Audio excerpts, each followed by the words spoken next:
So James, let me see if I'm getting this right. This currency war has two levels. The first concerns the conventional threats, where you have aggressors like the Federal Reserve. And they're waging a war on other countries, and average Americans, they're devaluing the dollar, printing money, and enacting one quantitative easing measure after another. And then in retaliation, those countries devalue their currency against us. They're pushing out their own quantitative easing. They're printing their own money, and they're attacking the wealth of their own citizens. Now this back and forth will lead to dangerous inflation, decimated currencies, and the loss of trillions of dollars of wealth for folks all across the country and the world for that matter. But the second level of this currency war, this really concerns the unconventional threats, the financial weapons of mass destruction, right? That's correct. I realize this is a very complex subject, so let me put it this way.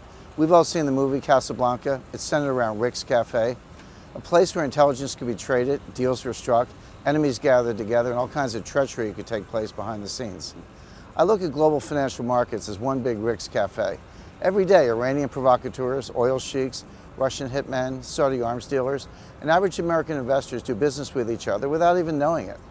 What this has created is an environment where the United States, I'm talking about our government, as well as folks on Main Street, everyone's now vulnerable to unconventional currency war attacks from many of our enemies. Let's start with Iran. It seems to me that they may have a score to settle with the United States due to our relationship with Israel and the sanctions and oil embargo we hit them with. That's exactly right. America rightfully punished Iran for their nuclear program, and this dramatically hurt their economy.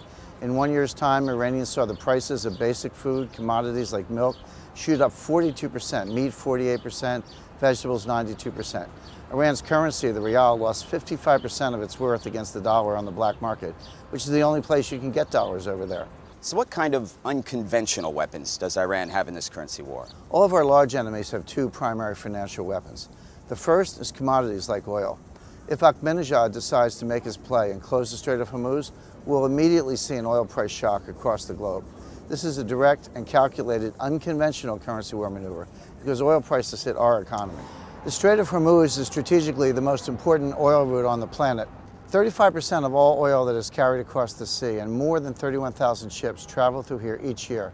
Many of them are the warships and submarines of the U.S. Navy and the Iranian Revolutionary Guard Corps. Now just imagine if Iran shuts off the Straits of Hormuz and blocks over 1/3 of the oil on the ocean from reaching its destination. Think about what that would do to oil prices, and as a side effect, gold and food prices. It's a powerful and politically sensitive card the Iranians can play in this currency war. Even if the Strait of Hormuz isn't closed off, we need to worry about the bond Iran and China have formed lately. We know China wants to replace the dollar as the world's reserve currency. And since international oil transactions are settled in dollars, what better way to rebel against this and make a strong statement than to buy your Iranian oil with Chinese yuan? But China brought Russia into the fold too by moving the yuan they used to buy Iranian oil through Russian banks. And it's a lot of money, about $20 to $30 billion a year.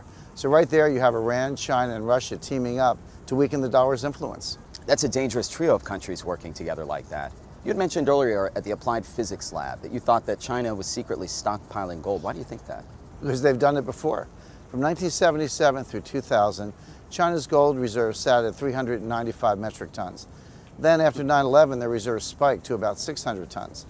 Then from 2002 through 2008, they stayed at this level, or so we thought. In 2009, without anybody having an early warning, even the intelligence community, China unveiled gold reserves of 1,054 tons. That was right as the first waves of this currency war began to heat up. How can China secretly get that much gold that quickly into their reserves without sounding any alarms? The answer is simple. They are treating the acquisition of gold like it's a military mission.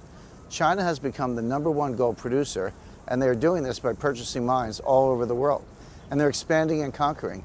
And in many instances, they have the pure gold ore, or what's called doré, which is 90% pure, shipped directly from the mine for refining and storing in their vaults. And their military monitors this entire process. It's critical they keep this secret because they aim to acquire this gold as cheaply as possible. So James, let me ask you this question. How much gold do you think China needs to be effective in this currency war? Look at it this way. America is to gold what Saudi Arabia is to oil. We've got over 8,100 metric tons at Fort Knox and West Point. That's 26% of the world's gold reserves. Let's compare economies. U.S. GDP is 15 trillion. China is about 7 trillion.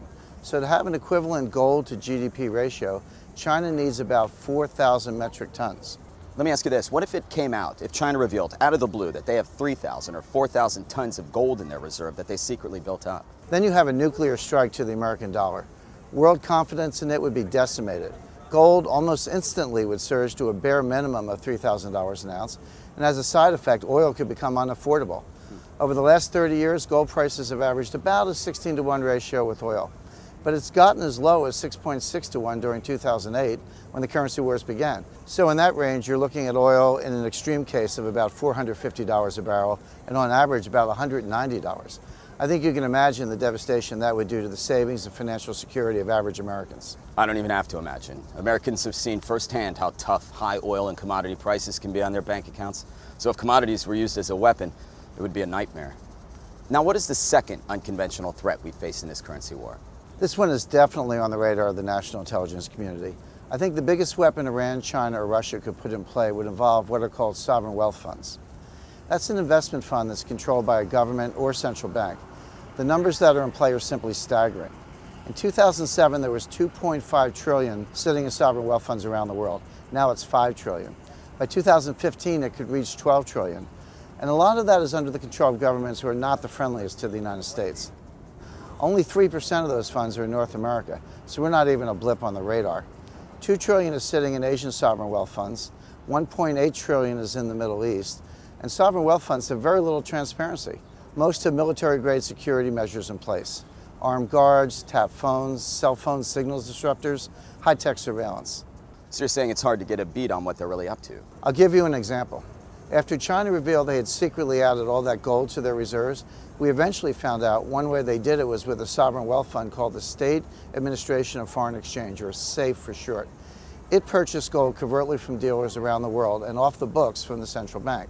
Now here's something that may be worth keeping an eye on today.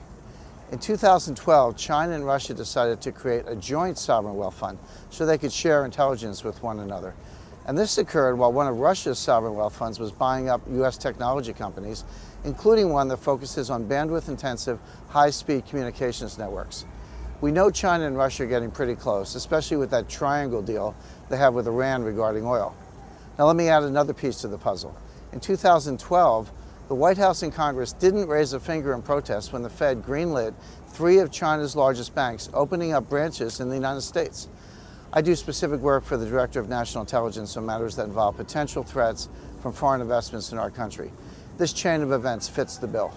James, what is the problem with China opening up banks in the United States? That gives them access to the Federal Reserve's money transfer system, FedWire.